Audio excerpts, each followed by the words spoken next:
Casey Concepcion nilantad na sa publiko ang anak nila ni Apple de Ap.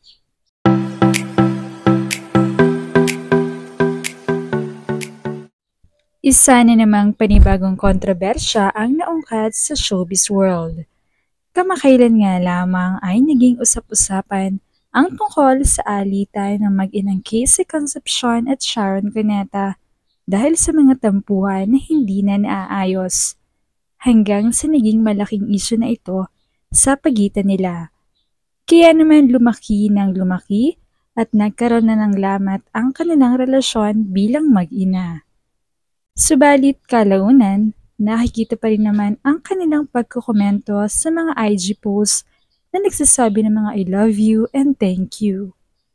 Samantala, ay usap-usapan naman ngayon ang isang revelasyon na inilantad mismo ni Casey Concepcion tungkol sa umanay anak nila ng singer-songwriter na si Apple de Ap.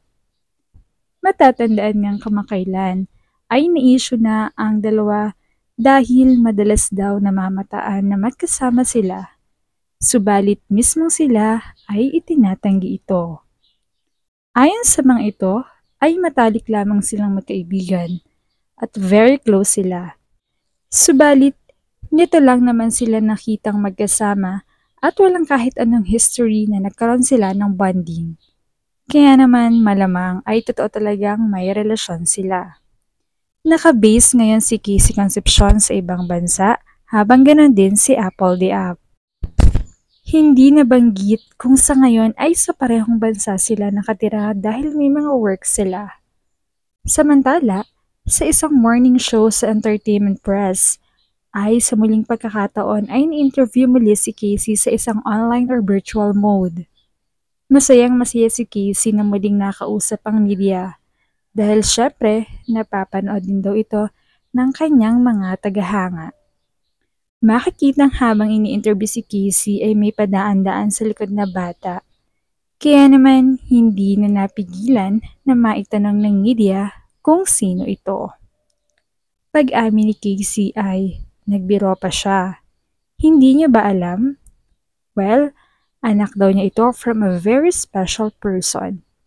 Ito na raw yung nababalita noon na karelasyon niya. Dagdag pa ni Casey, syempre sinubukan daw nilang gawin talagang pribado ang relasyon nila. Kaya naman tumatanggi sila noon. Pero talagang walang sikreto ang hindi nabubunyag. At heto nga, kaya inilalantad na niya ngayon ay dahil sooner or later naman daw ay malalaman din ng publiko. Wala na namang ini-entertain na tanong si Casey tungkol sa anak niya. Okay na raw yon.